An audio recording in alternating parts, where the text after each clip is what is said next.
저는 30대 여자입니다.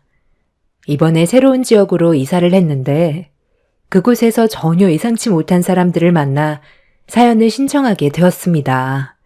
10년 전에 이혼했던 전 남편과 시모를 제 아이가 다니게 될 영어 유치원에서 만나게 됐는데요.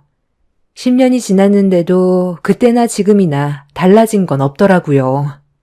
제가 전부인 전 며느리였다 해도 그건 과거일 뿐 현재는 법적으로 아무 관계도 아닌데 제 앞에서 온갖 막말을 퍼부은 두 모자의 행동을 보는데 참 어이가 없더라고요.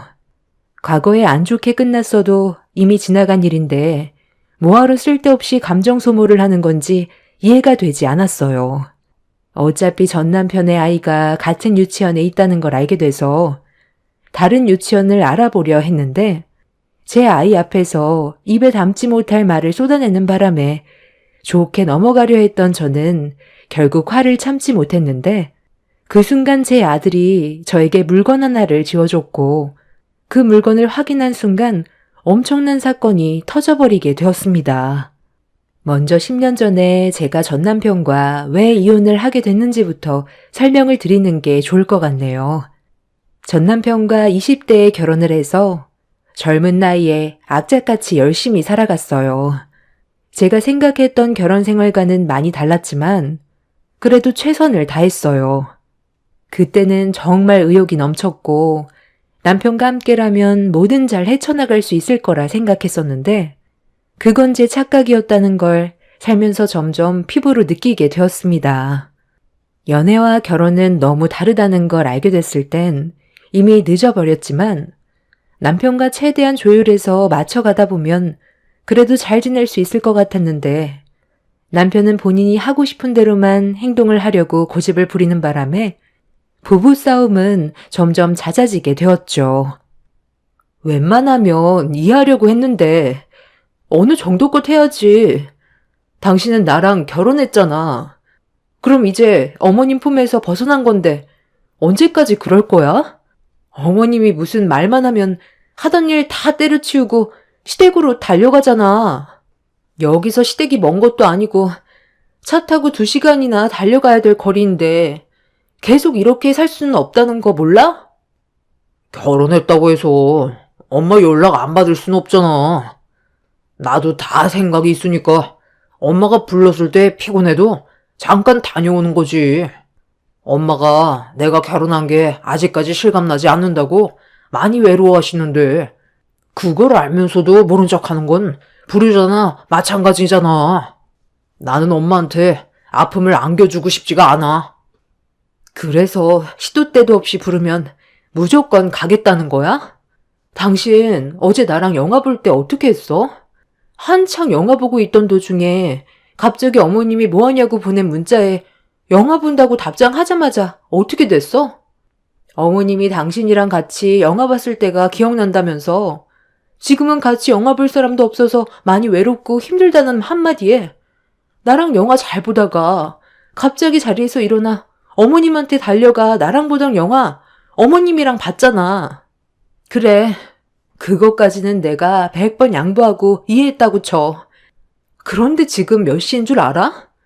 새벽 3시야.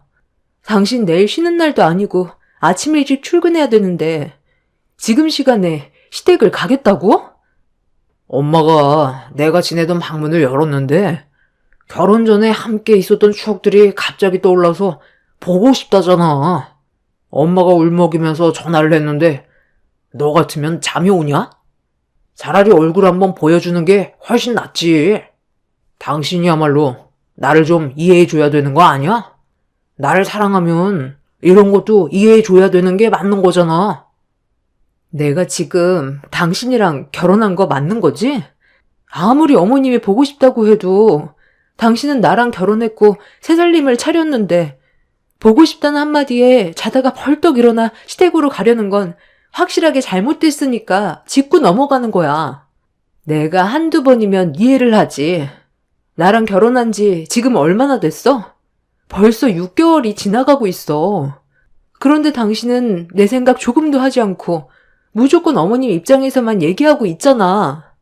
나한테 무조건 이해하라고만 하면 우리가 결혼한 게 무슨 소용이야? 어느 정도 용납이 될 만한 행동을 해야 넘어가는 거지.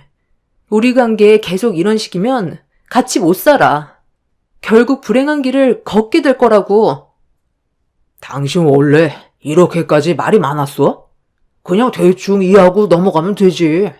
왜 이렇게 이래라 저래라야? 나는 당신도 중요하지만 나를 낳아준 우리 엄마가 훨씬 더 소중해. 내가 당신이랑 결혼할 수 있었던 이유도 우리 엄마가 나를 낳아주셨기 때문에 함께 할 수 있는 거라고. 당신이랑 이렇게 다투는 시간에 벌써 도착했겠다. 시간이 지나면 더 힘들어지니까 나중에 다시 얘기해. 그리고 나를 사랑한다면 이런 것도 전부 다 이해해줘야 된다고 생각해. 엄마한테 전화 왔잖아. 네, 엄마. 아직 집이에요. 아니, 이 사람이 엄마가 늦은 시간에 불렀다고 지금 뭐라고 하잖아. 그래서 아직 출발도 못하고 이 문제로 다투고 있었어요. 네, 바꿔줄게요. 네가 뭔데 내 아들이 오겠다는 걸 막으려는 거야? 네가 내 아들을 낳았니? 너무 이른 나이에 결혼해서 적응이 안 되니까 얼굴이 보고 싶어서 잠깐 들리라는 건데 왜 가지 말라고 하는 건데? 네가 뭔데 모자지간 사이를 멀어지게 만들어? 안 되겠다. 너도 내 아들이랑 당장 우리 집으로 와라. 뭐가 그렇게 불만인지 직접 얼굴 보고 대화 좀 해야 되겠다. 너희들만 잘 지내면 끝인 줄 알아? 집에 혼자 있는 나는 내 아들이 떠나간 빈방만 쳐다보고 있는데 네가 내 입장을 조금만 이해해준다면 싸울 일이 뭐가 있어? 마음에 안 드는데도 억지로 결혼 허락해줬으면 감사하게 생각하고 불만이 있더라도 입 다물고 살아야지. 중졸 주제에 어디서 내 아들을 잡으려 들어? 당장 튀어와라. 내가 그동안 너한테 쌓였던 안 좋은 감정들 전부 다 쏟아내야 되겠다. 저는 시모의 행동을 이해할 수가 없었어요. 남편과 제가 결혼을 했는데 그냥 저는 남편과 동거하는 느낌을 받을 뿐 결혼했다곤 느껴지지가 않더라고요. 시모는 노발대발하면서 난리치며 당장 시댁으로 오라는 말에 어쩔 수 없이 늦은 새벽 시간에 남편과 함께 시댁으로 향했습니다. 그렇게 한참을 달려 도착하니 시모는 저 때문에 화가 많이 났는지 거실 소파에 앉아 심각한 얼굴로 저와는 눈도 마주치지 않았어요. 제가 왜 시모의 눈치를 봐야 하는지 모르는 상황에서 자리에 앉았는데 저를 무섭게 바라보던 시모가 쉬지 않고 그동안 쌓였던 불만들을 털어놓기 시작했고 시모의 말을 듣고 있던 저는 어이가 없었습니다. 내 아들 얼굴 보고 싶으면 부를 수도 있는 거지. 왜 내가 너한테 눈치를 봐야 되는 거니? 너랑 내 아들이 결혼을 했어도 내 새끼인 건 변함이 없는데 무슨 말만 하면 이런 문제로 내 아들과 계속 마찰이 생긴다면 나도 더 이상 참을 수가 없다. 최대한 좋게 해결할 수도 있는데 너는 왜 항상 불만투성이야? 어머님, 제가 불만이 많은 게 아니라 이건 상식적으로 문제가 있는 거라고요. 어머님 아들이라 해도 일단 저와 결혼을 했잖아요.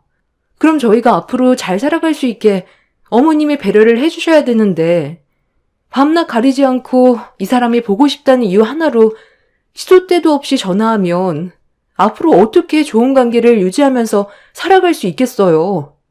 왜 저한테 안 좋은 감정이 많은 건지 저는 이해가 안 돼요. 입장을 바꿔놓고 생각해보면 충분히 서로 좋게 넘어갈 수 있는 문제인데 상황을 이렇게까지 심각하게 만드는 건 그만큼 어머님의 행동이 잘못됐다고 생각해요. 어머님이 저에게 안 좋은 감정이 있다고 하셨는데 저도 정말 불만이 많은데도 그동안 좋은 관계를 유지하고 싶어 속으로만 삭혀왔던 건데 좀 전에 저에게 중졸밖에 안 나왔다고 무시한 행동들 정말 너무 큰 상처를 받았어요. 중졸이라고 해서 제가 이 사람보다 능력이 부족한 건 아니잖아요. 저는 하고 싶은 일이 있었기 때문에 일찍이 중학교 졸업하고 학원을 다녔던 거고 틈틈이 검정고시 준비하고 있어요. 미용사가 꿈이라 일찍 성공하고 싶어서 기술을 배웠던 건데 이런 식으로 저를 무시하시는 건 잘못됐다고 생각해요. 네가 내 아들보다 그래도 능력이 어느 정도 있으니까 결혼 허락해 준 거지. 다른 건 마음에 드는 줄 아니? 미용실이 늦게 끝나다 보니 내 아들한테 제대로 된 집밥 한번 못 해준다는데 그 말 들었을 때 내 기분이 얼마나 안 좋았겠니? 집안 꼴도 말도 아니라며? 도대체가 미용 말고는 할 줄 아는 게 뭐야? 중학교만 졸업하고 미용의 길로 뛰어들었다면서 저번에 내가 직접 너한테 머리 맡겨봤을 때 보니까 별것도 없더구만. 오히려 동네 미용실이 훨씬 더 잘하던데? 그런 실력으로 앞으로 어떻게 먹고 살아? 미용실이 한두 개도 아닌데 중졸 나와서 이 험한 세상에 살아남을 수 있을 것 같니? 그런 식으로 할 거면 당장 미용실 때려치우고 애나 가지던지. 미용실도 지구멍보다 작아서 손님 받는 것도 한계가 있으니 돈 들어오는 것도 거의 매달 비슷하고 차라리 손주들이나 줄줄이나 시끌벅적하게 사는 게 훨씬 낫겠다. 어떻게 할래? 지금 하는 미용실 그만 정리하던지. 그게 싫으면 아무 말 하지 말고 내 아들 보고 싶어서 부를 때 입 다물고 가만히 있거라. 한 번만 더 내 아들 부를 때 쓸데없이 분위기 안 좋게 만들면 나도 더 이상 좋게 넘어갈 수 없다. 내 말 무슨 뜻인지 이해했니? 제가 왜 시모한테 직업까지 욕먹어가면서 남편과 결혼 생활을 유지해야 되는 건지 모르겠더라고요. 그때 순간적으로 차라리 그냥 혼자 살 걸 괜히 결혼해서 스트레스 받는 상황만 만들게 된 것 같아 남편과의 결혼 생활이 후회되기 시작했어요. 시모는 그래도 같은 여자라 저를 어느 정도 이해해 줄 줄 알았는데 그건 제 착각이었다는 걸 알게 되면서 남편과 그냥 정리하는 게 좋을 것 같다는 생각이 머릿속에서 떠나지 않았고 결국 시댁을 다녀간 이후 남편에게 우리 둘의 관계를 진지하게 생각해보는 게 좋을 것 같다는 속마음을 꺼내게 되었네요. 제 말을 듣자마자 남편이 보인 태도는 본인이 실수해서 부부관계에 문제가 생겼다는 걸 인지하는 게 아닌 제가 먼저 이혼 얘기를 꺼냈으니 자기에게 위자료를 줘야 한다면서 말도 안 되는 억지를 부리기 시작했어요. 누구 때문에 문제가 커졌는지 전혀 인지하지 못하는 남편이 너무 실망스러웠고 이혼은 불가피할 것 같아 제가 직접 서류를 준비한다고 했어요. 그리고 합의가 아닌 저에게 위자료를 청구하려는 생각을 가지고 있다면 이혼 소송으로 갈 수밖에 없다는 말을 꺼내는 순간 남편은 핸드폰을 들어 시모에게 전화를 걸었습니다. 어느 정도 예상은 했었지만 방금 전 나눴던 저와의 대화를 시모에게 하나도 빠짐없이 전부 다 설명했고 제가 이혼에 대해 확고하다는 말을 하자 시모가 직접 집으로 오겠다며 전화를 끊어버렸네요. 그렇게 몇 시간 뒤 시모가 도착을 했는지 초인종 소리가 들렸고 남편이 현관문을 열자마자 사건이 터졌습니다. 네가 감히 내 아들과 이혼을 하겠다고? 이럴 거였으면 애초부터 시작을 하지 말던가. 둘이 좋아서 결혼했으면 지지고 볶더라도 무조건 붙어 사는 거지. 어디서 이혼을 하겠다는 말을 꺼내? 내가 두 눈 뜨고 있는 한 이혼은 절대로 안 된다. 네가 내 아들과 이혼하고 싶으면 우리가 원하는 위자료 줘야 할 거야. 어머님, 이거 놓고 말씀하세요. 저도 이런 삶 원하던 거 아니에요. 솔직히 어머님이 이 사람과 이혼까지 생각하게 만든 결정적 요인이라고요. 온갖 간섭 다 하시고 그것도 모자라 저희들이 붙어있는 꼴을 못 보고 시도 때도 없이 불러서 저를 힘들게 했잖아요. 저를 언제 며느리로 인정해 준 적 있으세요? 나는 당신이 우리 엄마를 충분히 이해해 줄 거라고 생각했어. 우리 아버지 일찍 세상 떠나시고 그동안 나한테 의지를 많이 하셨는데 당신이랑 결혼하고 집에서 혼자 지내니까 그게 많이 힘드셨는지 몇 번 전화하고 얼굴 보고 싶다고 하길래 엄마의 빈자리를 내가 만든 것 같아 너무 죄송스러워서 엄마가 보고 싶다고 할 때마다 집에 찾아갔던 거였어. 내 사정 뻔히 알면서 이혼하겠다는 말을 어떻게 아무렇지도 않게 할 수가 있는 거야? 결혼이 우스워? 그럼 애초부터 당신이 중간 역할을 잘했어야지. 무조건 일방적이었잖아. 내 입장은 조금도 생각해주지 않고 무조건 어머님 입장에서만 생각하면 내가 어떨 것 같아. 지켜보는 나도 정신적으로 너무 힘들다고. 웬만하면 최대한 참고 넘어갔는데 우리 결혼한 지 벌써 6개월이나 지났어. 나도 할 만큼 했다고 생각해. 더 이상 버티기에는 내가 미쳐버릴 것 같아. 그리고 아무리 화가 났어도 머리채 잡는 건 잘못한 거 인정하시죠? 이 문제는 법정에서 얘기하죠. 시모가 제 머리채를 잡은 두 손을 강하게 뿌리치며 밀쳐내자 저에게 화가 많이 났는지 저 때문에 손해를 너무 많이 봤다고 분노를 가라앉히지 못했어요. 그날 시모의 돌발 행동에 속수무책으로 당한 저는 너무 큰 충격을 받았고 그런 모습을 지켜보고 있던 남편은 아무것도 도와주지 않았어요. 멀찍이 서서 지켜보고만 있는데 그걸 본 저는 제가 사람을 잘못 선택했다는 걸 깨달았고 집에서 빠져나오기 위해 안간힘을 쓰는 저를 사정없이 흔들어 제끼는 시모를 뿌리치며 뛰쳐나가려 했지만 남편이 저를 가로막았습니다. 자기 엄마가 나가라고 허락도 안 했는데 어딜 가냐며 거실 쪽으로 강하게 밀쳤어요. 시모는 우리 아들 잘한다면서 어차피 위자료 줄 거 앞으로 세상 밖으로 나오지 못하게 판불구로 만들어놔야 한다고 집안의 물건들을 저에게 사정없이 집어 던졌고 결국 시모가 던진 물건들을 피하지 못한 저는 그 자리에 쓰러져 버렸습니다. 그렇게 얼마의 시간이 지난지도 모르는 상태에서 눈을 떴을 땐 이미 병원이었고 제 옆에는 저희 부모님이 자리에 앉아 계셨어요. 어떻게 된 상황인지 여쭤보니 머리에는 이상이 없고 가벼운 타박상 정도인데 시모의 행동에 극도로 스트레스를 받아 그 자리에서 기절을 하게 된 것 같다며 시모와 남편은 경찰서에서 조사를 받고 있는 중이라는 말을 듣게 되었습니다. 제가 기절해버리자 시모가 엄마한테 전화를 해서 이런 상황을 알린 거였어요. 어차피 이혼을 하게 될 거 그냥 보내기 싫었던 시모 때문에 저희 부모님까지 상처를 받아 상당히 괴로워하셨습니다. 그날 이후 저희 가족은 시댁 식구들을 상대로 변호사를 선임해 법적 소송을 제기했지만 시모는 집행유예를 받았을 뿐 법적으로 징역을 살게 할 수는 없었어요. 결국 저는 그 인간들을 상대로 제가 받은 피해에 대해 위자료만 받게 되었고 그렇게 두 번 다시 마주치지 않길 간절히 바라며 살아왔었는데 머릿속에서 잊혀질 때쯤 10년이 지난 현재 제 앞에 두 모자가 모습을 드러내었네요.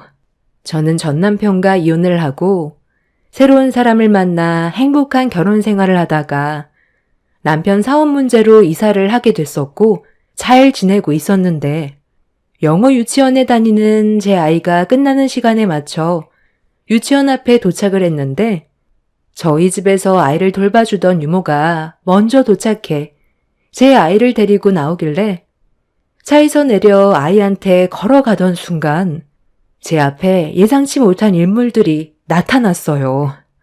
전 남편과 전 시모가 유치원 앞에 기다리고 있었는데 전 남편이 먼저 저를 알아보고 말을 걸어왔고 저는 그 모습을 보는 순간 기분이 별로 좋지 않았습니다. 이게 누구야? 네가 여긴 어쩐 일이냐? 설마 너 재혼한 거야? 너 같은 성격을 받아주는 남자도 있나 보다. 진짜 성격을 알면 까무러칠 텐데. 그러게.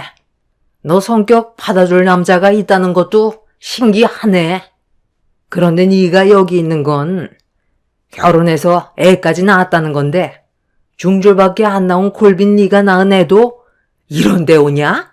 네가 중졸밖에 안 나왔으니까 자식은 제대로 교육을 시키고 싶은가 봐. 내 아들은 너랑 이혼하고 능력 좋은 여자 만나서 애까지 낳고 아주 떵떵거리며 잘 살고 있거든. 그리고 지금 며느리는 너처럼 내 아들 얼굴 보는 걸 치가 떨리게 싫어하는 게 아닌 되려 내가 혼자 지내는 걸 외로워할까 봐 먼저 같이 살자고 얘기하더라. 지금의 며느리를 만나기 전까진 너한테 줬던 위자료가 너무 아까웠는데 지금은 하나도 아깝지가 않더라. 나와 내 아들 인생이 진흙탕이 아닌 꽃길로 바뀌었거든. 저기 걸어오는 아이가 네 자식이냐? 에휴, 생긴 게 참 못났다 못났어. 저런 얼굴로 앞으로 이 세상 어떻게 살아가니? 여자도 못 만나겠다. 내가 지금까지 살아오면서 많은 아이들을 봐왔지만 저렇게 못생긴 애는 또 처음이네. 얼굴 좀 고치려면 돈도 꽤 많이 들겠다. 차라리 열심히 공부나 시켜서 돈이나 많이 벌게 해야 그나마 여자들이 붙어 다닐 것 같네. 얘 봐라. 조그만 게 엄마 닮아서 그런지 너도 성격이 아주 고약하구나. 째려보는 게 지엠이랑 똑 닮았네. 어디서 지금 할머니를 똑바로 노려봐. 너 앞으로 여기 유치원 계속 다닐 거니? 나는 네가 다른 곳으로 옮겼으면 좋겠는데. 애 앞에서 말 가려 하세요. 우리 애가 왜 옮겨야 되는 건데요? 피할 이유 전혀 없는데요? 그리고 내 아이 얼굴이 뭐가 어때서요? 당신 손주는 얼마나 잘난 얼굴인지 모르겠지만 애한테 화내는 모습을 보니 예전이나 지금이나 더러운 성격은 그대로네요. 차라리 상종을 말아야지. 지훈아, 그만 가자. 오늘 아빠가 지훈이가 가지고 싶다는 선물 사놨다고 전화 왔었어. 두 모자는 제가 무시하고 신경도 쓰지 않자 되려 얼굴을 붉히면서 본인들이 더 흥분을 하고 있었어요. 별로 상대하고 싶지도 않아 유모와 함께 차에 가려고 몸을 돌렸는데 한 아이가 제 아들의 이름을 부르더니 선물을 주겠다면서 가방에서 무언가 알 수 없는 물건 하나를 꺼내 들었어요. 제 아이가 선물을 받으면서 고맙다며 웃어 보이는데 시모가 그 아이를 자기 품으로 끌어들였습니다. 알고 보니 제 아이한테 선물을 준 그 아이는 전시모의 손주였어요. 저도 기분이 별로 좋은 건 아니라서 서둘러 집으로 돌아가려는데 제 아이가 전시모의 손주에게서 받은 물건을 요리조리 돌려가며 확인을 해보고 싶어 하길래 제가 도와주려고 포장지를 뜯었습니다. 그렇게 포장지를 뜯어 박스 안의 내용물을 확인해 봤는데 이상한 것들이 들어 있었어요. 저는 당황해서 제 아들에게 선물을 준 아이한테 이 물건을 어디에서 났냐고 물어보니 엄마 화장대 서랍 안에 들어 있었던 걸 가지고 나온 거라면서 제 아들에게 주고 싶어서 챙겨둔 거라는 설명을 해주었네요. 제 아들도 안에 있던 내용물을 확인해 보고 싶었는지 달라고 하길래 건네주었는데 작은 상자 안에 있던 여러 가지 내용물을 보고 있던 두 모자는 바닥에 떨어진 것들을 주워들었고 그걸 확인하는 순간 얼굴빛이 파랗게 질려 버렸습니다. 상자 안에는 아이가 태어날 때 끊었던 탯줄이 있었고 그 안에는 작은 편지와 함께 누군지 알 수 없는 남자와 전 남편의 부인으로 보이는 여자가 함께 찍은 사진이 들어 있었어요. 두 모자는 점점 얼굴이 일그러지더니 손까지 부들부들 떨기 시작했어요. 저는 이미 작은 쪽지에 적혀있던 편지의 내용을 대충 확인했었기 때문에 어떤 상황인지 알고는 있었습니다. 전 남편은 엄청난 충격을 받았는지 비틀거리며 벽에 손을 짚었고 전시모는 무표정한 얼굴로 자기 손주라 있던 아이를 한참 동안 아무 말 없이 쳐다보고 있었어요. 그 상자는 전 남편의 현 부인이 사진 속에 있던 남자에게 주려던 상자였습니다. 시모 옆에 서 있던 아이는 전 남편의 자식이 아닌 알 수 없는 남자의 아이였던 거죠. 사색이 된 얼굴로 저와 아이를 자세히 바라보던 두 모자는 현재의 상황이 많이 창피했는지 그 자리를 급하게 벗어나려고 아이의 손을 잡고 질겁하며 주랭랑을 쳤어요.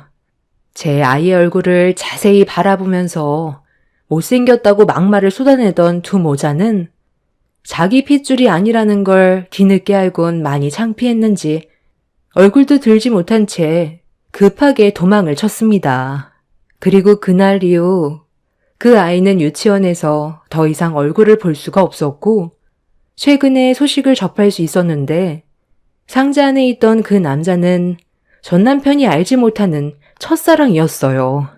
그리고 전 남편 몰래 첫사랑과 몇 번 만나다가 임신을 하게 된 거였고 이 사실을 전 남편에게 솔직하게 털어놓은 뒤 이혼을 하려 했었는데 첫사랑이 갑자기 사고로 세상을 떠나게 되는 충격적인 일을 경험하게 된 거였고 아이를 홀로 키우는 게 두려웠던 그 여자는 전 남편의 자식인 것처럼 계획을 꾸민 거였습니다. 그리고 상자 안에 있던 것들은 전 남편 몰래 첫사랑이었던 그 남자가 안치되어 있는 납골당에 가져다 놓으려고 미리 준비해 놓은 거였어요. 그런데 그걸 아이가 화장대 안에 있던 걸 발견하게 된 거였고 제 아들과 친한 사이였던 그 아이는 엄청난 비밀이 숨겨져 있던 포장된 상자를 제 아이에게 선물로 주고 싶어서 엄마 몰래 가지고 나온 거였습니다. 두 모자는 이런 사실도 모르고 7년간 아이를 자기 자식처럼 키운 거였죠. 이런 엄청난 일들을 숨길 거라고 누가 상상이나 했겠어요. 이 문제로 현재 이혼 얘기가 오고 가고 있다곤 하는데 키운 정이라는 게 있잖아요. 그리고 그 여자가 재력이 꽤 되는지 많은 걸 누리면서 살아오면서 편안한 삶에 적응이 되어버렸는지 이혼까지 생각하고는 있지만 차마 입이 떨어지지 않는 것 같아요. 물질적으로 혜택을 받으면서 살아왔으니 갑자기 삶이 바뀌는 게 두려운 것 같아 보였습니다. 저한테는 자신들의 인생이 성공한 것처럼 얘기하더니 포장지를 벗겨보니 그동안 인생을 헛살았다는 걸 알 수 있었습니다. 그 인간들은 자신들이 선택한 삶을 평생 땅을 치며 후회하면서 살아가겠죠. 절대로 빠져나올 수 없는 늪에 빠져버린 거나 다름없으니까요. 그러니 지금까지 이혼 소식이 들려오지 않는 것 같습니다. 그 인간들을 10년이 지난 이후에 만났지만 그때도 참 한심했었는데 지금도 여전한 걸 보니 사람은 절대 변하지 않는다는 걸 알 수 있었어요. 유치원 학부모님들 사이에서 들려오는 소문에는 전시모가 이번 일로 혈압이 급상승해 뇌출혈로 쓰러졌다는 말을 듣긴 했는데 제 두 눈으로 아직 확인을 하지 않아 확실치는 않지만 아마 떠도는 소문은 아닌 것 같습니다. 본인들이 선택한 삶이니 어쩌겠어요. 피눈물을 흘려도 받아들이고 살아야겠죠. 하지만 겨우겨우 연장해봤자 그 결혼 생활이 진심으로 위태로울 거라는 건 과히 짐작할 수 있겠네요. 앞으론 두 번 다시 만나는 일이 없었으면 좋겠습니다. 제 사연 들어주신 분들 감사합니다. 안녕하세요. 저는 40대 중반의 평범한 가정을 이루며 살고 있는 여자입니다. 이번에 정말 서운한 일과 충격적인 일을 겪어서 사연을 신청하게 되었는데요. 시모의 행동들이 너무 기가 막혀서 그냥 넘어갈 수 없을 것 같네요. 남편과 결혼한 지 10년 차이고 8살 된 아들 하나 키우면서 잘 살고 있었습니다. 별 문제 없이 조용한 집안이었죠. 때 되면 서로 모여서 얼굴 보며 웃고 지냈었는데 어느 날 시동생이 중대 발표를 하겠다고 저희를 모두 모았습니다. 거실에 모여 시동생의 말을 듣는 순간 가족 모두 놀라고 말았죠. 평생 혼자 살겠다던 시동생이 결혼을 하고 싶은 여자가 생겼다는 말을 꺼내게 되었습니다.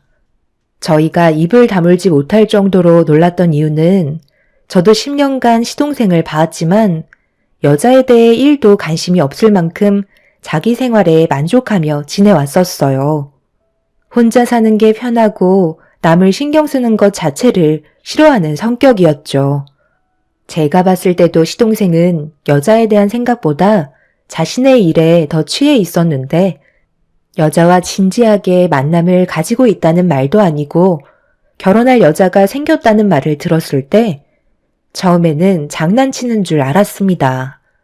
그런데 시동생의 얼굴 표정은 진지했고 저희 모두는 그런 진지함에 모두 당황하고 말았네요. 그리고 조만간 인사시키려 데리고 오겠다는 말을 끝으로 비상사태로 만들어 버렸죠. 시모는 흥분을 감추지 못한 채 이것저것 물어보기 시작하셨고 시동생은 그 여자의 직업이 내과 의사라는 말을 하자마자 세상 처음 본 눈빛으로 시동생에게 다시 되물으실 정도로 엄청난 충격에 빠지셨습니다. 시댁 집안에 의사가 들어온다는 게 집안의 경사라고 얼굴도 안 보고 어떤 성격인지도 모르시면서 의사라는 이유 하나만으로 시모는 벌써 며느리로 받아들인 상태셨네요. 시동생은 결혼하고 싶다던 그 여자가 워낙 일이 바빠서 말일쯤에나 시간이 날 것 같다고 그때까지 준비 좀 잘해달라는 부탁을 끝으로 대화를 마무리 지었습니다. 저 또한 예비동서가 될 사람이 시댁에 들어올 때까지 저에게 엄청난 일들이 펼쳐질 거라곤 상상도 못했고 전혀 다른 사람의 모습을 보고 말았네요. 시댁과 저희 집이 걸어서 15분 정도인데 시모는 다음날 아침 일찍 저를 시댁으로 부르셨어요. 주부인 저는 시모가 부를 때 시댁에서 일손을 도우며 살아왔었습니다. 아이를 낳고 나서부터 주부 생활을 하게 된 저는 시모와 항상 웃으면서 좋은 관계를 유지하면서 지냈었어요. 이런 삶이 싫지도 않았고 시모와 큰 트러블이 없었기 때문에 나름 만족하는 삶이었습니다. 그런데 시모가 저를 시댁으로 부르셨을 때부터 제 삶은 급격하게 변했고 시모의 처음 보는 모습들이 저를 당황하게 만들었어요. 제가 현관문을 열면서 신발을 벗고 들어가려는 순간 시모는 제 인사를 받지도 않으시고 들어오지 못하게 하셨어요. 무슨 이유 때문인지 알지 못했던 저는 고개를 갸우뚱하며 시모를 바라봤고 저를 바라보시면서 손가락질을 하셨네요. 말일에 온다고 했으니까 15일 정도 남은 것 같은데 그때까지 철저하게 준비해서 이번 결혼 꼭 성사시켜야 한다. 내 아들이 결혼하겠다는 여자가 생긴 것도 대단한데 내과 의사라는 직업까지 가졌으니 더 필요한 게 있겠니? 신발장에 있는 신발 전부 다 꺼내서 안 신는 건 버려버리고 현관부터 청소 시작하도록 하자. 며칠 동안 대청소할 거니까 그렇게 알고 있어라. 내 말 무슨 뜻인지 알겠지? 이번이 내 아들의 처음이자 마지막 여자가 될 수도 있다고. 그렇다고 저 혼자 이 많은 것들을 전부 다 하라고요? 이렇게까지 할 필요는 없을 것 같은데. 그리고 어떤 신발이 신는 건지 저는 잘 알지 못하잖아요. 새로 사면 되니까 신경 쓰지 말고 옆에 쓰레기 봉투 있으니까 전부 다 꺼내서 죄다 버려라. 입구에 들어올 때부터 냄새가 나면 별로 안 좋잖아. 괜히 버렸다가 아버님께서 찾으시면 어쩌시려고 그래요. 이건 나중에 하는 게 좋을 것 같은데요? 제가 욕먹을 수도 있잖아요. 꼭 이렇게까지 해야 돼요? 당연하지. 너는 내과 의사 며느리 얻는 게 쉬운 줄 아니? 굴러 들어온 기회를 걷어찰 필요는 없잖아. 군소리 말고 빨리 정리해라. 할 일이 산더미야. 시모는 제가 현관문을 열고 들어오자마자 일을 시키기 시작했어요. 좀 당황스러웠지만 일단 시키는 대로 몸을 움직였고 시모도 정신없이 집안 청소를 하셨네요. 여기까지는 별일 없었는데 신발장에 있던 신발을 전부 다 버리고 깔끔하게 청소한 다음 집안에 발을 들이자마자 시모는 그때부터 엄청나게 많은 일을 시키셨어요. 솔직히 기분이 별로 좋지 않았던 게 제가 시댁에 인사드리러 왔을 때는 집안 청소는 전혀 되어 있지도 않았었고 저를 이렇게까지 대해주시지는 않았었거든요. 그런데 내과 의사 예비 며느리 온다고 동네에 소문이라도 내시려는 듯 시끄럽게 집안 전체를 몇 번이나 뒤집어 엎으셨네요. 아침도 안 먹고 일을 시작해서 점심이 되어서야 겨우 숨 좀 돌리자 시모는 제가 고생하는 걸 아셨는지 밥 먹자며 주방으로 부르셨고 저는 그새 기분이 풀려서 주방에 들어가 자리에 앉는 순간 짜증이 확 밀려왔습니다. 일을 시키려면 그래도 든든하게 먹어야 하는데 시모가 저에게 건네주신 건 맨밥에 물을 말아 툭 던져주셨고 김치 하나 꺼내주지 않으셨네요. 야야, 일단 불만 가지지 말고 빨리 입에 털어놓고 거실로 나와라. 설마 이런 걸로 서운해하는 건 아니지? 지금 얼마나 바쁜데 음식할 시간이 어디 있니? 대충 배만 채우고 밖에 창고도 정리해야 되니까 네가 좀 이해해줘라. 음식 준비가 하나도 안 되어 있어서 내가 해줄 게 이것밖에 없다. 그럼 빨리 입에 털고 나와라. 어머님, 이건 정말 너무 하신 것 같아요. 꼭 이렇게까지 해야 되겠어요? 말일날 온다고 했는데 아직 15일 정도 남은 거잖아요. 아무리 그래도 그렇지 찬밥에 물 말아주시는 게 어딨어요. 야야, 그거라도 주는 걸 감사하게 생각해야지.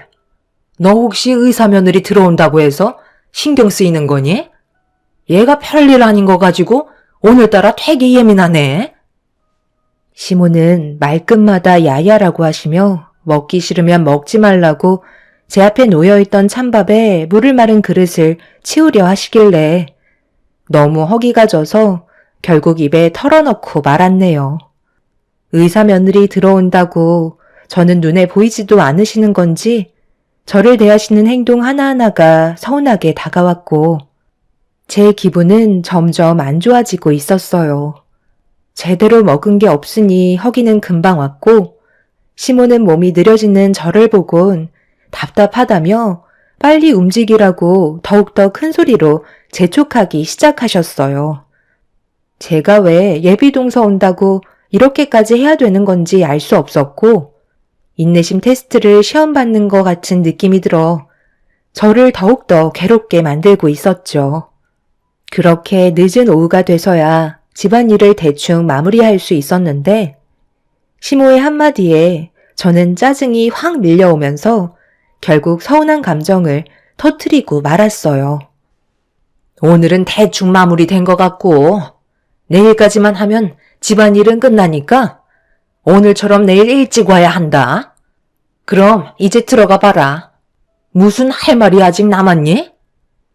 어머님, 솔직히 집에서 일을 해주는 가정부도 고생했다는 말 한마디 정도는 듣는데 저한테 조금도 고마워하지 않으시고 당연하게 생각하시는 것 같아 좀 그렇네요. 그리고 아침부터 저녁 때까지 부리셨으면 밖에서 외식은 아니더라도 제대로 된 저녁밥 정도는 차려주셔야 하는 거 아닌가요? 저 지금 온몸이 후들거릴 정도로 체력이 바닥난 상태예요. 어머님은 저에게 지시만 하셨지 예비 의사 며느리 받게 생겼다고 여기저기 전화만 하셨지 집안일에는 전혀 손도 안 대셨으면서 저에게 좀 미안하지 않으세요? 지금 이 상태로 집에 들어가서 저녁 준비를 어떻게 해요? 그리고 저 내일 약속 있어서 못 올 것 같아요. 아까부터 얼굴에 불만이 한가득이더니 그래서 나보고 지금 저녁 준비라도 하라는 거니? 집에 가서 외식하면 되는 거 아니야? 대충 융통성 있게 대처하면 되는 거지. 뭘 그리 예민하게 받아들이고 있어? 그리고 집안일이 우선이니까 내일 약속은 취소하고 아침 일찍 서둘러 와야 한다. 시애미 말 무시하지 말고, 알겠지? 시모는 제가 서운해하는 걸 조금도 알아주려 하지 않으셨고 모든 걸 시모의 생각대로 움직이게만 하시려는 모습이 저를 더 반감심을 품게 만들어 버렸네요. 현관문을 열고 나가면서 다음날 오기는 힘들 것 같다며 저에게 화를 내시는 시모를 보며 등을 돌렸습니다. 10년간 며느리 생활하면서 단 한 번도 불만을 얘기한 적 없었지만 이번만큼은 시모의 행동에 문제가 있다고 판단돼 그냥 넘어갈 수는 없었어요. 그렇게 지친 몸을 이끌고 집으로 들어온 저는 그날 남편과 아이를 데리고 외식을 한 뒤에 집으로 돌아와 기절한 듯 쓰러져 잠이 들어 버렸고 다음날 아침 일찍 일어나 남편 아침상 차려준 뒤 지인과의 약속 준비를 하기 위해 분주히 움직이고 있었습니다. 그런데 아침 일찍부터 시모의 전화에 핸드폰은 쉬지 않고 울려대기 시작했어요. 저는 분명 전날에 확실하게 얘기했고 안 좋은 감정으로 시댁 일을 돕고 싶지 않았기 때문에 제 할 일 하면서 외출 준비를 하고 있었는데 시댁과 저희 집이 앞서 말씀드렸듯이 15분 거리라 시모가 직접 찾아오셔서 현관문을 두드리셨어요. 제가 문을 열어드리지 않자 시모는 예상하셨는지 알아서 현관문 비밀번호를 누르시곤 들어오셨네요. 이미 시모는 화가 머리끝까지 올라와 흥분 상태셨고 왜 전화를 받지 않냐며 화를 내시길래 전날에 말씀드리지 않았냐면서 묵묵히 외출 준비를 하고 있었죠.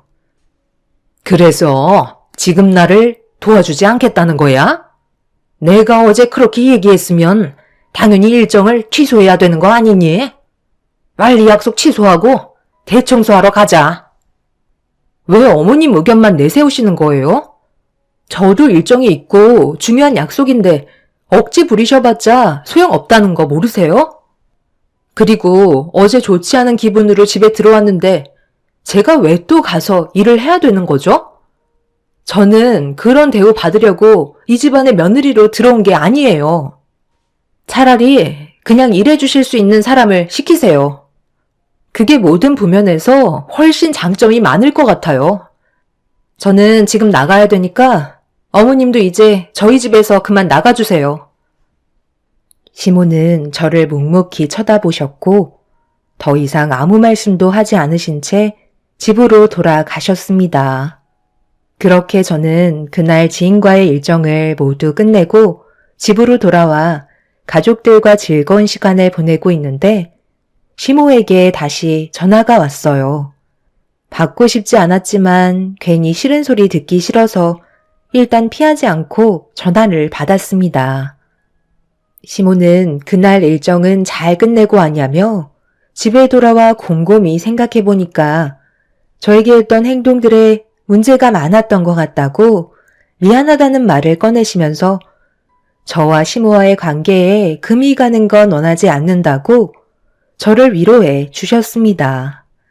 의사 며느리를 볼 수 있다는 거에 흥분한 나머지 시모의 생각만 내세운 게 화를 키운 것 같아 다음부터는 조심하겠다면서 다음날 시댁으로 와서 다시 한번 진지하게 대화를 나누자며 최대한 침착하게 분위기를 이끌어 가셨습니다. 저도 참 멍청했던 게 시모가 전화하셔서 저에게 했던 모든 말들은 저를 부려먹기 위한 계획이었다는 걸 그때까지는 전혀 모르고 있었어요. 저는 10년간 시모와 크게 문제될 만한 사건들이 없었기 때문에 이번에도 서로 이해하고 잘 넘어갈 거라 생각했던 거죠. 그런데 다음날 시모의 부름에 시댁에 들어갔을 때 제가 멍청했다는 걸 확실하게 알 수 있었고 전날에 저에게 했던 모든 말들은 전부 다 거짓이었다는 걸 확실하게 알 수 있었습니다. 시모는 저를 살살 굴리면서 거실로 안내했고 외부인이 들어와 집안을 뒤집고 청소하는 건 찝찝해서 못하겠다며 제가 직접 모든 걸 전부 다 해주길 바라셨어요. 할 말이 없어진 저는 눈앞에 펼쳐진 온갖 잡동사니들을 멍하니 바라보고 있었습니다. 시모는 제 손에 걸레 하나를 쥐어주셨고 먼지가 수북하게 쌓여있는 장식품인 잡동사니들을 전부 다 닦아주길 바라셨네요.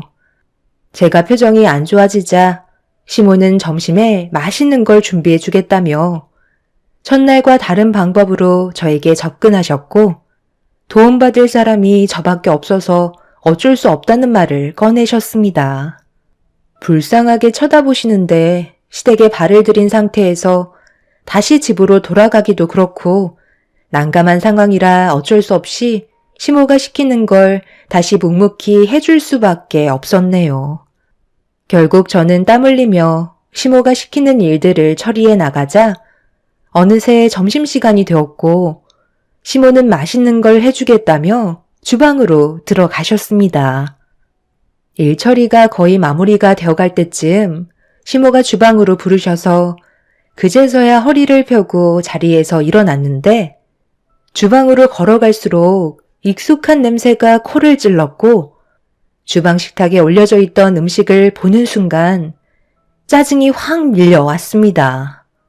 시모는 밝게 웃으면서 저를 보시더니 찬밥과 김치를 내어주시면서 이 정도면 만족하냐고 대단한 걸 준비해 주신 것 마냥 어깨에 힘이 들어가 있으셨네요. 그날 저도 모르게 짜증이 확 밀려와서 시모에게 서운한 감정을 털어놓았고 당분간 시댁에 오지 않겠다며 그대로 집으로 돌아와 버리고 말았어요. 며칠 전과 달라진 게 있다면 컵라면과 김치였죠. 이런 대접을 받으면서까지 시모의 며느리로 남고 싶지 않아 그날 이후부터 시댁에 발도 들이지 않았습니다. 시모도 현관문을 나서는 저를 보며 신경 써서 준비했는데 너무한 거 아니냐며 목소리를 높이셨지만 저는 조금도 대꾸하지 않았어요. 그냥 말 섞기조차 싫었던 것 같았네요. 시모와 좋지 않은 관계로 발전해 가고 있다는 걸 알게 된 남편이 저에게 모든 상황을 전달받았고 남편은 시모와 전화통화를 하면서 문제되는 일들을 바로 잡아나가기 시작했어요. 그리고 시동생이 예비 동서를 데리고 인사를 올 때 그때 잠깐 방문하겠다며 그 전까지는 시댁에 가지 않겠다는 말로 한동안 시모와의 거리를 유지하게 되었네요. 그날 이후 시모에게는 전화 한 통 없었고 어느덧 시동생이 예비 동서를 데려오는 하루 전날이 되었는데 퇴근하고 들어온 남편이 누군가와 통화를 하고 있었는데 신경질적으로 대화를 주고받고 있길래 누구냐고 물어보니 시모가 남편에게 전화를 한 거였어요. 남편은 그렇게 할 수 없다면서 전화를 끊었고 화가 난 이유는 다음날 예비동서가 인사를 오는데 혼자서 음식 준비를 전부 끝낼 수 없을 것 같아 저에게 도움을 요청하고 싶었지만 전화를 받지 않을 게 뻔해서 남편이 대신 말해주길 원하셨던 거였네요. 그 말을 듣는데 저도 어떻게 해야 할지 몰라 난감하더라고요. 예비동서가 될 사람이 인사를 오는데 무조건 모른 척 할 수도 없고 시모가 저에게 했던 행동들이 제 기분을 이미 상하게 한 터라 움직이기 싫었지만 남편의 시동생은 그동안의 결혼 생활 동안 저에게 잘했기 때문에 그냥 지나갈 수 있는 상황은 아니었습니다. 어쩔 수 없이 시모를 위해서가 아닌 시동생을 보고 저는 시댁으로 향하게 되었죠. 남편은 그렇게까지 할 필요 없다 했지만 그래도 처음 인사 오는 자리인데 부족한 것들이 보이는 것보단 잘 준비가 되어 있는 게 보기 좋을 것 같고 후회도 남지 않을 것 같아 시댁에 들어가 일손을 돕게 되었습니다. 시모는 혼자서 많은 음식들을 준비하고 계셨는데 저를 보자마자 고맙다며 양손을 잡아주시며 땀을 비오듯 흘리고 계셨어요. 의사 며느리가 뭐라고 이렇게까지 하시는지 이해할 수 없었죠. 그렇게 음식 준비를 위해 주방으로 들어갔는데 눈앞에 펼쳐진 광경을 보고 입을 다물지 못했습니다. 제가 생각했던 거와 다르게 상당히 많은 음식들을 준비할 계획이셨는지 몇 시간 도와주는 걸로 끝날 상황이 아니었어요. 입을 다물지 못하고 있자 시모는 의사 며느리 오는데 이 정도는 해야 되지 않겠냐며 저에게 앞치마를 건네주셨고 재료 손질만 새벽 3시까지 하게 되었네요. 모든 준비가 끝나고 좀 쉬고 싶었는데 시모는 기분이 들뜨셔선 콧노래를 부르시며 쉬지 않고 음식을 준비하셨고, 저도 옆에서 최선을 다해 일을 도왔습니다. 그렇게 모든 음식들을 전부 다 끝낸 뒤 시간을 보니 어느새 예비 동서가 몇 시간 뒤면 올 시간이 되었고, 잠깐의 시간 동안 쉬려고 방에 들어가려 하는데 시모가 저를 멈춰 세웠습니다. 그리곤 저에게 걸레를 던지시더니 집안 전체에 먼지가 있으면 전부 다 닦아내라면서 당연하다는 듯 행동하셨고, 저는 이미 체력이 바닥이 난터라 몇 시간만 쉬고 싶다고 말하자 시모는 제 말을 무시한 채 살림 도우미로 왔으면 쥐죽은 듯 시키는 거나 하라는 상처되는 말을 하셨습니다. 혼자서 음식 준비하는 게 힘드실까봐 그래도 가족이기 때문에 도와드리려고 왔는데 정작 음식 준비가 끝나니 얼굴색이 싹 바뀌셔선 당연하다는 듯 행동하셨어요. 이미 한계치에 달했던 저는 분노가 머리끝까지 올라와 버렸고 시모에게 불만을 털어놓으려는 순간 새벽에 외출을 하셨던 시부가 남편과 제 아이를 데리고 집으로 들어오셨네요. 시모와 제가 분위기가 좋지 않다는 걸 알아챈 남편과 시부는 무슨 일 있었냐며 가까이 걸어오시길래 그날은 중요한 날이기 때문에 최대한 분노를 억누르면서 방으로 들어와 버렸습니다. 뒤따라 들어온 남편이 어떤 상황이었는지 물어보자 저는 그제서야 좀 전에 있었던 일에 대해 얘기했고 남편 또한 기분이 많이 좋지 않은 듯 표정이 어두워지고 말았어요.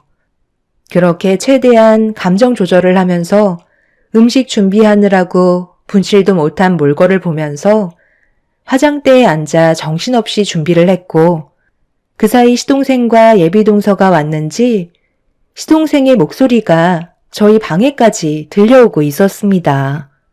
저희 부부는 급하게 현관문 쪽으로 걸어 나갔고 뒤이어 시부모님께서도 예비 며느리를 반겨주겠다며 서둘러 나오셨는데 중문이 열리면서 시동생 뒤에 있던 예비 동서를 보자마자 분위기가 이상하게 흘러갔어요. 어색하게 인사를 주고받았고 시동생은 도와달라며 저희에게 도움을 요청했습니다. 일단 남편과 함께 시동생이 해달라는 대로 도와주긴 했는데 시모가 시동생과 예비 동서를 바라보면서 지금 뭐 하는 거냐고 다짜고짜 소리를 지르셨습니다. 시동생은 무슨 문제가 있냐고 되물었네요. 지금 문제가 없다고? 너 나랑 장난하는 거니? 인생 말아먹을 작정이야? 내과 의사라고 해서 내가 그동안 얼마나 들떠 있었는데 어떻게 이런 상황을 만들 수 있어? 뭐가 잘못됐어요? 저는 이 사람을 진심으로 사랑하고 앞으로 평생 옆에서 있어주겠다고 약속까지 했는데요. 오히려 엄마가 이렇게 나오는 게 더 이상하죠.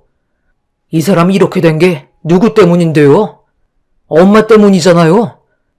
그때 엄마가 신호만 잘 지키셨어도 이 사람 가족은 전부 살아있었을 테고 행복한 삶을 누려왔을 텐데 모든 삶을 전부 빼앗아간 사람이 바로 엄마잖아요. 그런데 지금까지 제대로 된 사과를 단 한 번이라도 하신 적 있으세요? 엄마가 온 동네에 떠들고 다녔던 의사 며느리 맞는데 뭐가 문제라는 거예요?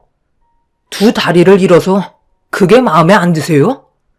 이 사람이 받은 상처 제가 전부 다 짊어지겠다는 건데 오히려 엄마가 저한테 감사하셔야죠.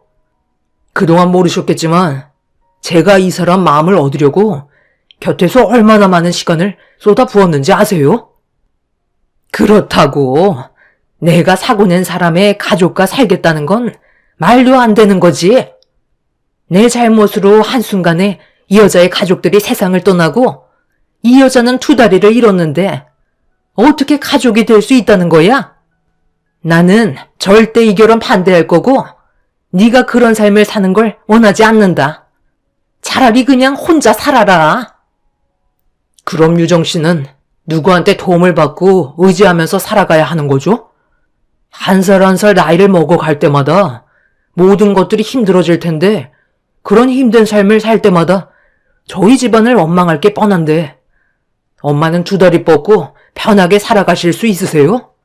저는 절대 그렇게 하지 못할 것 같아요. 엄마가 허락 안 해주셔도 저는 이 결혼 진행할 겁니다. 저희는 진심으로 서로 사랑하고 있고 제가 유정 씨의 남은 인생을 꼭 책임지고 싶어요. 그러니 결혼은 반대하지 않으셨으면 좋겠어요. 형수님, 음식 준비 다 됐죠? 이 사람 여기까지 오는데 체력을 많이 쏟아 부었거든요. 배가 많이 고프다니까 음식 좀 넉넉하게 내어주세요. 내가 밤새 준비한 음식인데 어딜 들어가겠다는 거야? 내 주방에 한 발짝이라도 들어가기만 해봐.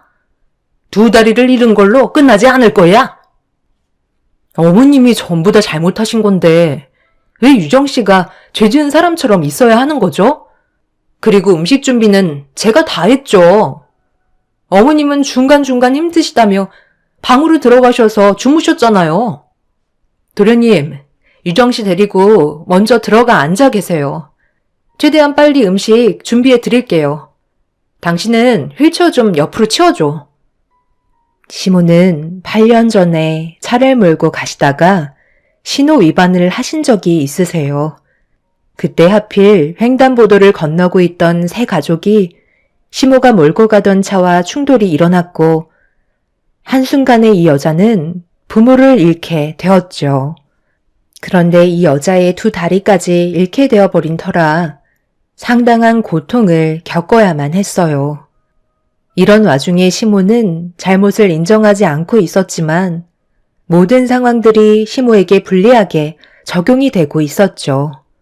두 다리를 잃었던 여자는 시모에게 형사처분을 내릴 수도 있었지만 합의를 했고 더 이상 시댁집안과 엮이고 싶어 하지 않았습니다. 그런데 그동안 시동생이 저희들 모르게 8년의 시간을 이 여자의 곁을 지켜주고 있던 거였네요. 저도 많이 놀랐지만 시동생이 정말 대단하게 느껴졌었어요.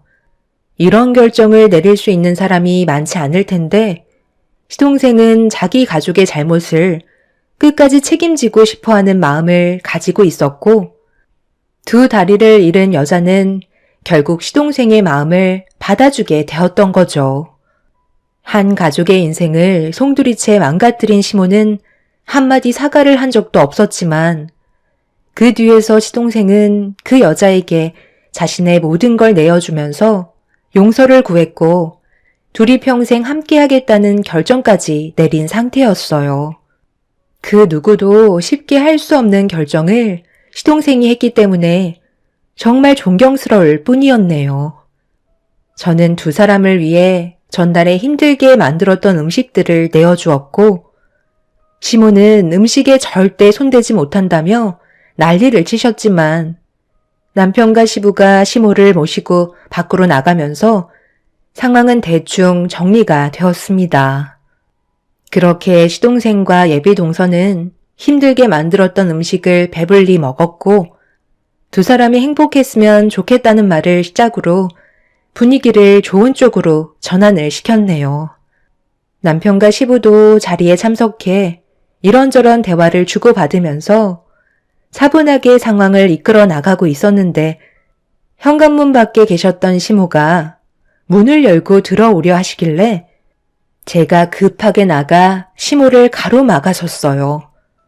시모는 당장 비키지 않냐며 저를 보며 분노하셨지만 저는 시동생의 결정을 존중해줘야 하는 거 아니냐며 흥분한 시모의 기분을 최대한 가라앉히려고 했지만 시모는 이미 이성을 잃어버린 상태셨어요. 결국 제 머리채를 잡은 뒤 패대기 치셨고 남편과 시부가 말리기도 전에 상위에 있던 음식들을 전부 다 바닥으로 쓸어내렸습니다.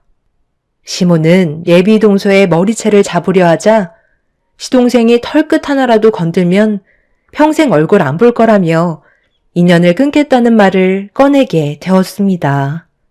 이미 시모의 귀는 닫혀 있던 상태라 시동생의 말은 들리지 않았어요. 예비동서의 머리채를 잡으면서 여기가 어디라고 발을 들이냐고 당장 기어서 나가라는 충격적인 말을 뱉으면서 집안을 아수라장으로 만들어 버리셨습니다. 시부는 이성을 잃어버린 시모를 진정시키기 위해 뒤에서 말렸지만 계속해서 흥분을 감추지 못하시자 시부는 시모의 뺨에 손을 올려 붙였습니다. 왜 애들 보고 나가라고 하는 거야? 그냥 당신이 나가면 되겠네. 이런 상황을 만든 건 전부 다 당신 탓 아니야? 그런데 잘못도 없는 애한테 물리적으로 행동해? 지금 여기에 모여있는 가족들 중에 반대하는 사람 당신뿐이니까 당신이 이 집을 나가면 되겠네. 나는 내 아들의 의견을 존중해 줄 거고 앞으로 평생 행복하게 잘 살았으면 좋겠어. 그래, 처음엔 동정심이었을 수도 있겠지. 하지만 지금은 사랑이라잖아. 작은 애가 동정심 하나로 인생 걸을 놈이야? 그렇게 당신 아들 못 믿겠어? 당신의 무책임한 선택으로 한 가족이 송두리째 무너졌는데 조금의 죄책감이라도 느끼면 사람이 이럴 수는 없는 거지. 계속 이렇게 난리칠 거면 내 집에서 당장 나가. 나도 8년 전 그 사고 이후로 잠 한숨 편히 잔 적이 없었다고. 갓 의사까지 돼서 앞길이 창창한 애 인생을 망쳐놨으면 사람이 이럴 수는 없는 거라고. 시부는 시모의 얼굴에 손을 올려 붙였고 시모는 그런 시부의 행동에 많이 당황했는지 눈물을 쏟아내고 말았습니다.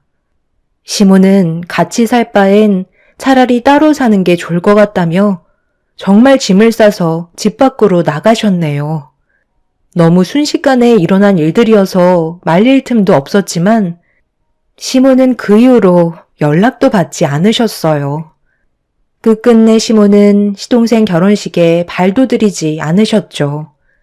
그렇게 시모 없이 시동생과 예비동서는 많은 사람들의 축복을 받으며 결혼까지 하게 되었고 잘 지내고 있었는데 며칠 전에 남편에게 연락을 받아서 급하게 병원으로 찾아가게 되었어요.